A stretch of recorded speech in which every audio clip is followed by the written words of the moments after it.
오늘 호세아, 사랑의 선지자로 알려진 호세아에 대해서 좀 함께 나누려고 합니다. 우리 구약 그 성경의 인물 113번째 인물입니다. 아침에는 성서 지리에 대해서 했는데 성서 지리 47번째 했어요. 오전에. 그 딥나세라, 여호수아가 기업으로 받은 땅 딥나세라에 대해서 했고요. 그리고 우리는 저녁 예배 시간에는 인물에 대해서 하고 오전은 지리에 대해서 하거든요. 그래서 시간이 벌써 많이 갔습니다. 100번이 넘었으니까. 그 호세아라는 의미는 여호와여 구원하소서. 여호와는 구원이시다라는 의미입니다. 특별히 호세아 선지자가 활동했던 시대는 북이스라엘의 여로보암 2세 때, 그가 13대 왕인데 여로보암 그 왕이 13대 왕인데 그 시대는 BC 792년부터 753년까지 41년 동안 그가 북이스라엘을 통치했습니다. 그 여로보암 2세가 활동했을 때 남유다 왕은 아마샤 그리고 우시야입니다. 그 특별히 호세아 선지자가 예언을 하게 되는데 그 예언했던 지역이 저 지도를 보시면은 글씨들이 좀 작은데 이건 좀 크게 한 거고요. 요거를 좀 크게 했습니다. 지금 세 지역을 얘기를 하려고 그러는데 첫 번째는 에브라임, 두 번째는 베델, 세 번째는 길갈, 그리고 요단강 동편에 있는 길르앗에 대해서 하려고 해요. 그 이제 전체적으로 보면 이스라엘 땅이고요. 좌측에 지중해가 푸른 색깔이 있고 우측에 푸른 색깔은 사해. 사해 위에 끝에서 한 10시, 11시 방향으로 올라가면 지금 우리가 함께 나누는 이 지역 에브라임, 그 다음에 베델, 그리고 길갈, 그리고 우측편 2시 방향으로 올라가면 길르앗이 있습니다. 요거를 이제 크게 하면 이렇게 되는 거죠. 그래서 여러분 그 지도를 보시면은 길갈이 있고 베델이 있고 에브라임 산지라고 써 있고 그다음에 우측편에 길르앗이 있습니다. 특별히 이제 사마리아에 대해서 예언을 하게 되죠. 호세아 5장 3절은 이렇게 사마리아는 북이스라엘의 수도잖아요. 그러니까 북이스라엘에 대해서 예언했다라고 해도 틀리지 않습니다. 에브라임은 내가 알고 이스라엘은 내게 숨기지 못하나니 에브라임아 이제 내가 음행하였고 이스라엘이 더러워졌느니라. 그러니까 죄에 대해서 강하게 언급을 하는 거죠. 베델에 대해서도 예언을 하게 됩니다. 너희의 큰 악으로 말미암아 베델이 이같이 너희에게 행하리니 이스라엘 왕이 새벽에 정령 망하리로다. 그렇죠? 네, 망할 것이다. 멸망할 것이다. 예언을 하는 거죠. 길갈과 길르앗 혹은 길르앗과 길갈에 대해서도 역시 예언을 합니다. 호세아 이것은 12장 11절의 기록인데요. 길르앗은 불의한 것이냐 과연 그러하다. 그들은 거짓되도다. 길갈에서는 무리가 수송아지로 제사를 드리며 그 제단은 바디랑에 쌓인 돌무더기 같도다. 그렇죠? 네. 그러니까 길르앗에서는 불의와 거짓이 있었다. 그다음에 길갈에서는 수송아지 우상을 섬기는 제사가 있었다. 사실에 대해서 이제 언급을 하고 그만큼 북이스라엘 땅이 죄로 물든 땅이다. 그리고 망하게 될 것이다. 이제 그것을 말하고 있는 거죠. 특별히 이 호세아 선지자에 대한 특이 사항이 두 가지가 있는데 하나는 뭐냐면 탈무드에서는 우리가 잘 알고 있는 이사야 선지자보다 더 위대했다라고 기록하고 있다는 거예요. 여러분 호세아 선지자 보다 이사야 선지자가 훨씬 더 분량이 많은 성경을 기록했잖아요. 그래서 우리가 생각할 때는 어쨌든 그래도 이사야 선지자를 더 높이 평가하는 경향이 있죠. 이 소선지자에 비해서 대선지자, 뭐 그렇다고 해서 우리가 너무나 잘 알고 있듯이 선지자들의 우열을 말하는 건 아닌데, 그래도 우리 생각에는 이쪽 볼륨이 좀 있는 성경을 쓴 선지자들, 뭐 이사야라든지 뭐 에스겔이라든지 뭐 예레미야라든지 다니엘이라든지 이런 쪽이 더 그 위대한 선지자로 인식하는 경향이 있잖아요. 소선지자들은 그 성경 볼륨 자체가 장이 작잖아요. 그래서 그들이 여러 시대에 하나님의 말씀을 듣고 그 하나님의 말씀을 전하는 사명을 감당을 했는데, 선지자로서는 사실 다 똑같은 건데, 그럼에도 불구하고 이쪽 대선지자, 그 장수가 많은 쪽을 더 높이 평가하는 경향이 있는데, 그 탈무드에 의하면 호세아 선지자가 이사야 선지자보다 더 위대했다라고 평가한다는 거예요. 또 하나는 뭐냐면 그 동방 정교회 교회에서는 그 호세아의 축일이 있다는 거예요. 호세아의 축일. 그게 10월 17일인데, 그러니까 그만큼 호세아를 높이 평가하고 있다, 그 뜻이겠죠. 이 선지자를 그 축하하는 그런 특별한 날이 있었던 거 보니까 말입니다. 그 오늘 본문 1절에도 1장 1절에서 기록하고 있지만은 호세아 선지자는 여로보암 2세 때 활동했습니다. 근데 여로보암 2세 때 그 북이스라엘의 최전성기를 이루었다라고 보통 이야기를 하죠. 네. 그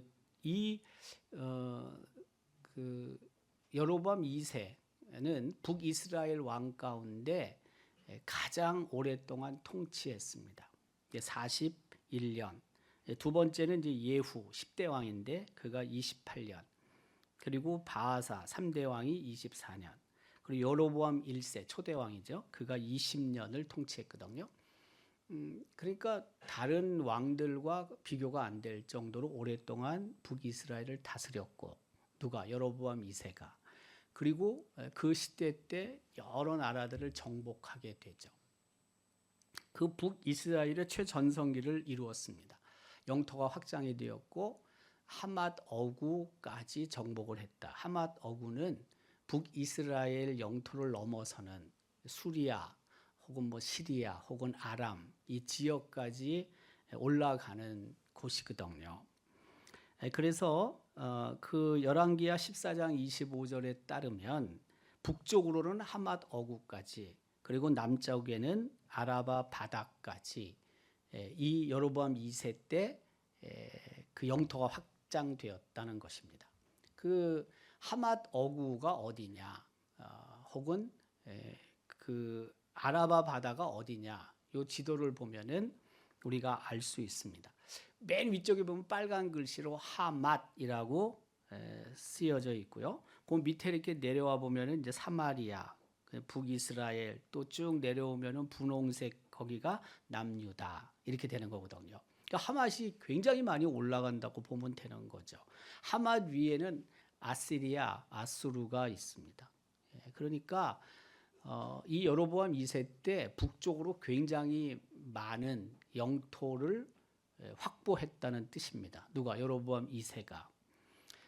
요거는 이제 아라바에 관한 내용인데, 아라바는 좀 밑에 빨간 글씨로 쓰여져 있는데, 아라바 광야라고 쓰여져 있는데, 그 밑에가 이제 아라바 바다라고 볼 수 있겠죠.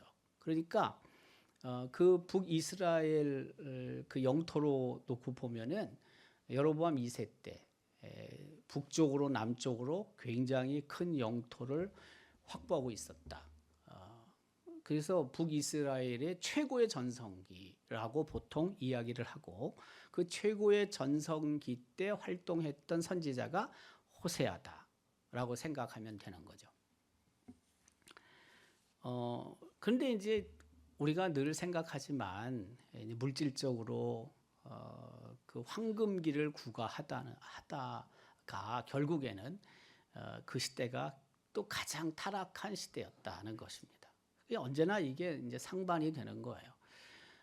하나님께서 은혜를 주시고 복을 주시는데 그것을 정말 잘 사용해야 되잖아요. 그런데 많은 경우에 우리가 그 주신 은혜를 죄를 짓는 데 사용을 하게 되는 거예요. 이게 참 하나님도 이렇게 하시기도 그렇고 저렇게 하시기도 그럴 것 같아요. 이거 뭐 은혜를 부어주시고 복을 주시는데 그러면 더 하나님을 경배하고 예배하는 자로 살아야 될 판인데 오히려 더 죄를 짓는데 그것을 사용하고 있으니 어떤 면에서는 좀 경제적으로 조금 어쨌든 어렵게 사는 게 하나님을 더 바라보고 하나님을 더 잘 믿는다면 그게 더 영적으로 복일 수도 있어요. 너무 많은 것을 우리가 누리면서 하나님 없다 생각하고 하나님을 외면하고 사는 것보다는 훨씬 낫지 않겠어요? 물론 그 하나님이 주신 은혜를 선용하고 더 하나님을 잘 섬기는 사람들도 분명히 있죠. 물론 그렇지만 대다수는 그렇지 않단 말이에요. 그 지난 주에도 지난 기독교 100년의 역사 속에서 경제적으로 풍요를 느끼는 풍요를 경험하는 그런 나라들이 다들 헤맸단 말이에요. 예외 없이 헤맸다는 거예요. 예외 없이. 그러면 오늘날 하나님께서 큰 은혜와 복을 주시는 또 다른 나라가 그런 전철을 안 밟느냐 이거예요. 근데 100년 동안 그랬는데 안 밟겠어요? 네, 보나마나 가능성이 높은 거죠. 근데 그런 면에서는 그런 은혜들이 오히려 우리에게 참 부담이 되는 거예요. 우리가 뭐 이 땅에서 살다 그냥 끝나면 상관없는데 그게 아니잖아요. 우리가 가야 될 나라가 있잖아요. 우리가 영생을 누려야 되는 그런 나라가 있잖아요. 이게 없다면은 뭐 여기서 다 살고 끝내버리면야 뭐 그거 주신 것 같고 마음껏 쓰고 마음껏 뭐 놀고 마음껏 즐기다가 끝내면 되는데 문제는 그게 아닌 데 있는 거예요. 지금 이게. 그러니까 여로보암 2세 때 최전성기를 구가하는데 타락은 타락대로 하는 거예요. 타락은 타락대로. 특별히 이제 부자들의 사치가 극을 이루게 됩니다. 그 아모스 3장 12절 15절 12절입니다. 12절에는 이렇게 기록합니다. 겨울궁과 여름궁을 그렇죠? 네. 7인이 상하 금들이 파괴되며 큰 금들이 무너질 것이다. 여호와의 말씀입니다. 네. 여러분 겨울 궁전과 여름 궁전이 있다고요. 이거 얼마나 사치스럽습니까? 네. 우리가 잘 알고 있듯이 그 제정 러시아, 네, 소련, 네. 그 나라가 정말 사치스러웠잖아요. 그 가보면 피터스버그, 상트페테르부르크 거기 가보면은 그 겨울 궁전과 여름 궁전이 진짜 있거든요. 망했지만 근데 그 겨울 궁전이 세계 3대 박물관으로 바뀌는 거잖아요. 그래서 그 겨울 궁전이 아르미타주라는 박물관이 되는 거거든요. 제가 거기를 1997년도에 갔다 온 사람입니다. 네. 여러분 보실 때는 거길 가봤겠냐 생각하지만 내가 가본 사람입니다. 우리 목사님이 그때 이제 다 마치고 총회장을 마치시고 그 당신이 거기를 한번 가보고 싶었대요. 그 동네를. 그래가지고 이제 모스크바에 갔다가 모스크바에 우리 총회에서 파송한 선교사님이 모스크바 장로의 신학대학을 운영하고 계셨어요. 그래서 이제 목사님 사모님하고 저도 거기 꼽사리 껴가지고 꼽사리란 말 참 오래간만에 씁니다. 꼽사리 끼고 그 다음에 우리 세상을 떠났지만 권인찬 장로님하고 넷이 이제 떠난 거예요. 거기를. 그래가지고 그 모스크바 장로의 신학대학에 가서 거기 그 러시아 그 그 신학생들 강의를 하고 목사님이 강의하시고 저도 강의를 하나 하고 그리고 거기서 이제 아까 말했던 피터스버그로 올라간 거죠. 비행기를 타고 가야 돼요. 가서 거기 가니까 이제 당연히 아르미타주 박물관을 가게 돼 있는 거예요. 거기도 많은 그림들이 있지만 뭐 제가 뭐 그림을 합니까? 근데 뭐 우리가 아는 그림은 렘브란트의 돌아온 탕자 이제 그게 거기에 있거든요. 거기에 있습니다. 그래서 그 겨울 궁전 거기 그 박물관으로 바뀌었는데 이제 거기 들어가서 이제 그걸 본 게 제가 1997년도 그러니까 30년 가까이 되는 거예요. 이게 지금 28년 정도 전에 제가 간 거죠. 근데 정말 엄청난 박물관이죠. 그게 궁전이었다니까요. 네. 제가 찾아봤더니 궁전에 방이 1,500개, 그리고 계단이 117개, 뭐 화장실이고 말할 것도 없고, 네. 그게 이제 궁전으로 쓰던 것을 박물관으로 바꾼 거거든. 그 다음에 또 여름 궁전이 따로 있다니까. 그러니 그 1917년도에 혁명이 일어나는 거 아니에요? 혁명이. 제가 찾아보니까 그것도 2월 혁명이 있고 10월 혁명이 있어요. 근데 우리는 보통 10월 혁명, 볼세비키 혁명, 무장 그 폭동과 같은 공산 그 주의가 이제 그걸 갖다 인수하는 거잖아요, 정권을. 그게 이제 10월 혁명이더라고요, 보니까. 근데 지금 여기 그 여로보암 2세 때 얼마나 타락했는지 겨울궁과 여름궁을 갖고 있을 정도니. 그러니까 민중들이 그 당시에 제정 러시아 시대에는 그쪽 편에 안 서는 거예요. 너무 흔히 말하는 고혈을 다 뽑아 먹었으니 어떻게 그 편에 서겠어요. 말할 것도 없는 거지. 그러니까 여로보암 2세 때도 부자들이나 귀족들이나 그 다음에 권력을 갖고 있는 사람들이 아주 사치스럽게 산 거예요. 상하. 여러분 상하 반지도 비쌉니다. 아주 그 얇은 거 하나, 상하. 제가 거길 갔다 오다가 상하 반지를 공항에서 하나 사가지고 우리 집사람 주려고 조그만 건데 상하 하나. 네. 그때 와 보니까 부러졌어. 잘못 넣어가지고. 네. 어쨌든 그 상하가 비싸더라고 생각보다 아주. 네. 그 별게 아닌 것 같은데. 흔히 상하로 만든 것들이 곳곳에 있을 정도니까 굉장히 사치스러운 거죠. 뿐만이 아니라 작은 자들을 학대했다는 겁니다. 작은 자들. 작은 자라는 것은 뭐 가난한 사람일 수도 있고 또 권력이 없는 사람일 수도 있고 뭐 여러모로 우리가 볼 수 있는데 어쨌든 굉장히 힘들게 산 거죠. 특별히 이제 바산이라는 곳이 나와요. 바산은 길르앗 지방에 있어요. 아까 요단 동편에 길르앗이 있었잖아요. 요단 강이 있고 동편. 그다음에 이쪽에 아까 길갈이 있었고 베델이 있었고 그다음에 에브라임 산지가 있었잖아요. 근데 그 길르앗 땅에 바산이 있는데 바산은 굉장히 목초지가 있는 곳이에요. 저기 지금 보면은 우측 위에 바산이라고 쓰여져 있죠. 바산. 네. 이렇게 풀이 많은 곳이에요. 그래서 저기서 이제 그 이렇게 길러진 가축들 굉장히 그 질이 좋았다는 거죠. 우리로 말하면 안동 한우쯤 되는 거예요. 또 다른 데 가면은 안동 한우 별거 아니라고 말하는 데도 많지만 그래도 우리는 뭐 안동 한우가 최고지. 그렇잖아요. 네. 그렇게 생각해야 돼 여러분들도요. 다른데 한우 좋다고 생각하면 안 돼. 여기는 무조건 안동 한우가 최고다. 어떤 거 갖다 놔도 강고등어도 우리가 최고다. 이렇게 생각을 해야지. 자부심을 갖고 있어야지.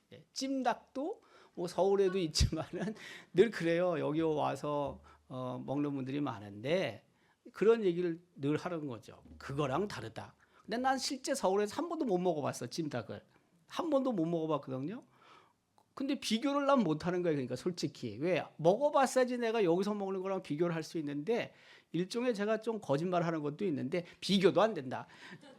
본바닥에서 먹어야 된다라고 얘기를 하는 거지. 자부심을 가져야죠. 그러니까 여러분, 한우도 여기가 최고다. 다른 데는 괜히 비싸기만 하다. 별로 좋지도 않는데 여기는 싸고 제일 맛이 좋다. 진짜 싼지 난 몰라요. 솔직히.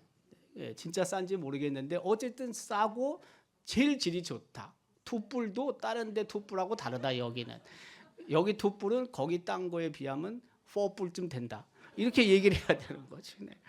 이런 자부심이 있어야 되는 거지. 저기 바산도 똑같은 거예요. 저기서 나온 어쨌든 가축들의 고기들은 이 퀄리티가 되게 좋은 거예요. 아주 좋은 거예요. 네. 보니까 벌써 그렇게 생겨 먹었잖아요. 저 동네가 안에.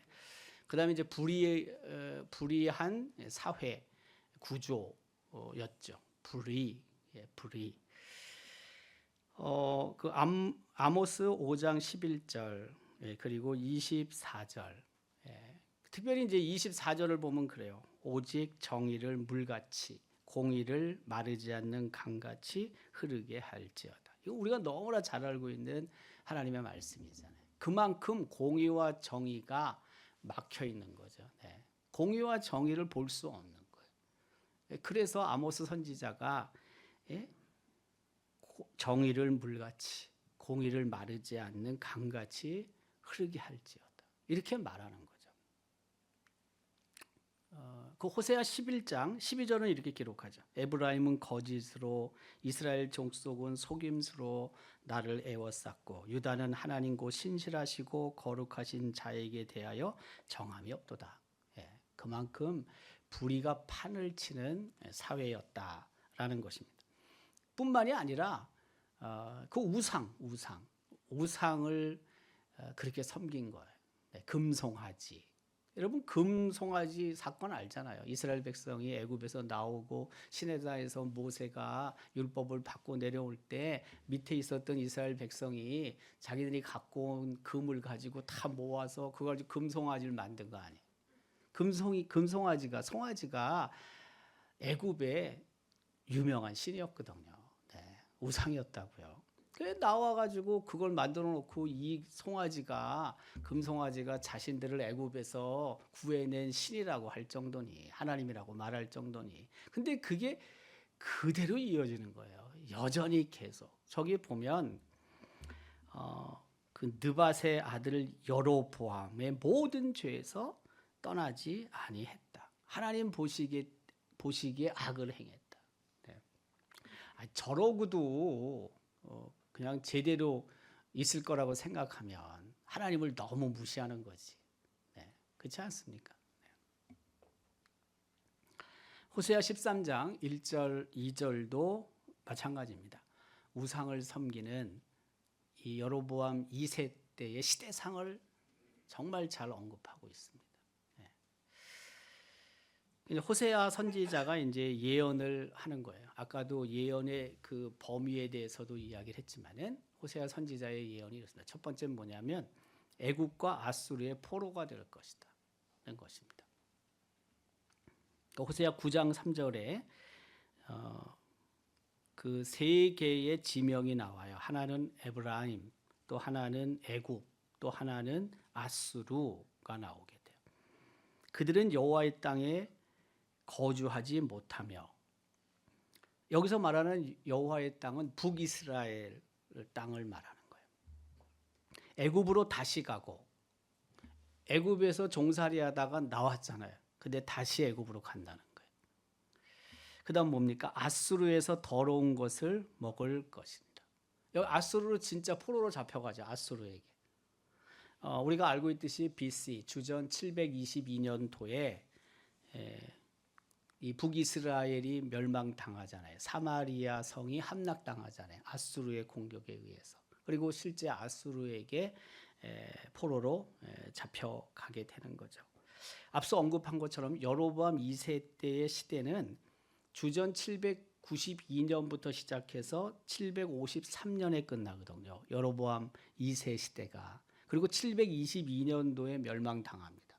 이제 753년 여로보암 2세가 통치를 마감하는데 만약 그때 기준으로 한다면 722년도니까 한 30년 있다가 멸망당하는 거죠.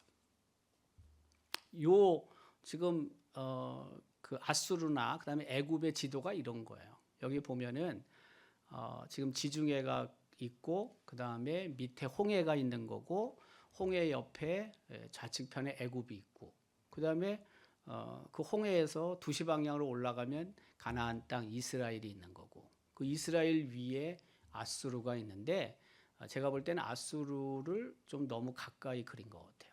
더 위에 있는데 아수르가 다른 데를 다 정복했다라는 의미로 이해를 해도 될 것 같아요. 그다음에 저기 메데라는 곳은 이제 저게 이제 바벨론이 되는데 지금 바벨론을 갖다가 이 페르시아만 우측에 있는 푸른색 여기 이제 페르시아만인데 그 페르시아만 끝나는 곳에 바벨론이라고 해놨어요. 바벨론. 그다음에 그 옆에 바사 있는데 어쨌든 그 바벨론이 메데 바사에게 맥히게 되는 거죠. 그리고 아수르는 바벨론에게 맥히게 되는 거고 실질적으로 남유다가 멸망당하는 것은 바벨론에게 멸망당하는 거죠. 북이스라엘은 아수르에게 멸망당하고 아수르는 바벨론에게 멸망당하고 바벨론은 남유다를 멸망시키고 그 바벨론은 메데 바사에 의해서 멸망당하고 그렇죠? 네. 그리고 그 바사가 포로들을 귀환시키고 그래서 포로로 잡혀가 있던 남유다 백성이 다시 이스라엘 땅으로 오게 되는 거죠. 그게 이제 이스라엘의 북이스라엘 남유다의 멸망과 포로 생활 그리고 돌아오는 귀환의 그런 역사라고 보면 맞죠. 자, 어쨌든 중요한 것은 뭐냐면 북이스라엘이 그래서 멸망당할 것이라는 것을 분명하게 이 호세아 선지자가 말하고 있는 겁니다. 호세아 10장 3절인데 사마리아 왕은 사마리아는 북이스라엘의 수도란 말이에요. 그러니까 사마리아의 왕은 북이스라엘의 왕이라는 거예요. 물 위에 있는 거품같이 멸망할 것이다. 네. 왕이라 할지라도 북이스라엘을 결코 구원할 수 없다라는 것을 말하고 있는 거죠. 이제 그러면서 이 호세아 선지자가 지금 말하고 있는 것은 하나님께 빨리 돌아와야 된다. 살렘은 돌아와야 된다. 회개에 대한 언급을 하는 거죠. 그게 호세아 14장 1절부터 2절까지 말씀입니다. 이스라엘아 네 하나님 여호와께로 돌아오라. 네, 돌아와야 되는 거예요. 네, 잘 돌아왔어요. 네, 잘 돌아왔어요. 돌아와야 되는 거예요. 돌아오지 않고 계속 있으면 큰일 나는 거예요. 네, 그 북이스라엘이 근데 안 돌아왔거든. 문제는 안 돌아왔거든. 네, 보세요. 내가 불의함으로 말미암아 엎드러졌느니라. 너는 말씀을 가지고 여호와께로 돌아와서 아뢰기를 모든 불의를 제거하시고 선한 바를 받으소서. 우리가 수송아지를 대신하여 입술의 열매를 주께 드리리이다. 입술의 열매를 주께 드린다는 것은 회개, 그 고백을 한다. 그 뜻이 고백. 회개하고 그리고 하나님께서 그것을 받으시고 하나님께서 용서하시고 하나님께서 다시 회복시켜 주신다는 것을 말하고 있는 거죠. 그래서 이 호세아 14장 요 부분은 호세아 선지자가 북이스라엘 백성에게 강력한 촉구를 하는 거예요. 회개의 강력한 촉구를. 어떻게 보면 마지막 기회라고도 할 수 있죠. 마지막 기회. 이거를 수용을 못하면은 이제 끝나는데 북이스라엘이 수용을 안 한 거예요. 네, 수용을 안 한 거예요. 계속해서 그 시대가 오래 갈 거라고 생각을 했던 것 같아요. 왜냐하면 르호보암 2세 때 전성기를 구가했고 잘 살았잖아요. 근데 자기들이 우상도 섬기고 불의도 있고 뭐 작은 자들이 힘들어하고 이런 것들이 별게 아니라고 생각을 하는 거죠. 그렇게 하고 있음에도 불구하고 어쨌든 자기네가 그 이전에 비해서 너무나 잘 살고 있잖아요. 뭐 영토도 엄청 넓어지고 그러니까 사실은 잘 될 때 우리가 조심해야 되잖아요. 굉장히 서 있을 때 넘어질까 염려해야 되는 거거든요. 원래 그게 사실 굉장히 어려운데 근데 그게 지혜로운 자죠. 원래가 조심스럽게 오히려 더 두드려 보고 다니고 건너야 되는데 이 북이스라엘 사람들이 이제 이런 면에서 굉장히 미련한 거죠. 네. 이렇게 이제 기회가 주어졌을 때 그 기회를 선용해야 되는데 기회를 놓치게 되는 겁니다. 그래서 주전 722년도에 아수르에 의해서 멸망을 당하는 거예요. 이제 결론이 그래요. 결론을 보면 하나님께서는 언제나 우리에게 경고의 메시지도 주시지만 또 사랑의 메시지도 함께 주시는 분이시다라는 거죠. 경고와 심판만 말씀하시면은 하나님의 그 여러 속성 중에서 그 사랑의 속성이 사라져 버려요. 정의와 공의만 너무 강하거든요. 그러면 어떻게 돼요? 우리가 질식해요. 정의와 공의만이 강조되면은요 못 삽니다. 우리가 살아가면서 그렇게 100% 정의롭게 100% 공의롭게 살 수가 없거든. 인간이 어떻게 그렇게 삽니까, 여러분? 오늘 하루도 여러 번 또 범죄한 것들이 있을 수 있는데, 그럼 그게 모조리 다 여러분 심판을 받는다면은, 징계를 받는다면, 살아남을 사람이 어디 있어요? 아무도 없지. 다 죽어야지 그냥. 네. 근데 하나님께서는 이렇게 경고하십니다. 경고. 네.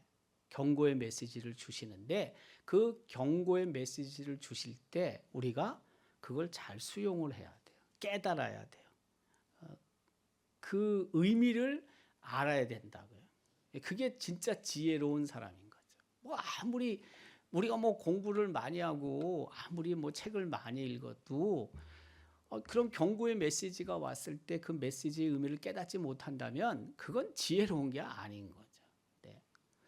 뭐 어떤 주제가 나왔을 때 아무리 뭐 그거에 대해서 많은 이야기를 내가 할 수 있으면 뭐 하겠어요. 정작 심판이 다가오고 있는데 그 부분은 전혀 인식을 못한다면 바보 중에 바보인 거죠. 그게 사실 뭐 세상적인 지식들은 잘 갖고 있지 않아도 저런 경고의 메시지가 왔을 때 하나님 앞에 다가서서 하나님 앞에 무릎을 꿇고 회개를 할 수 있다면 그 사람은 진짜 지혜로운 사람인 거예요.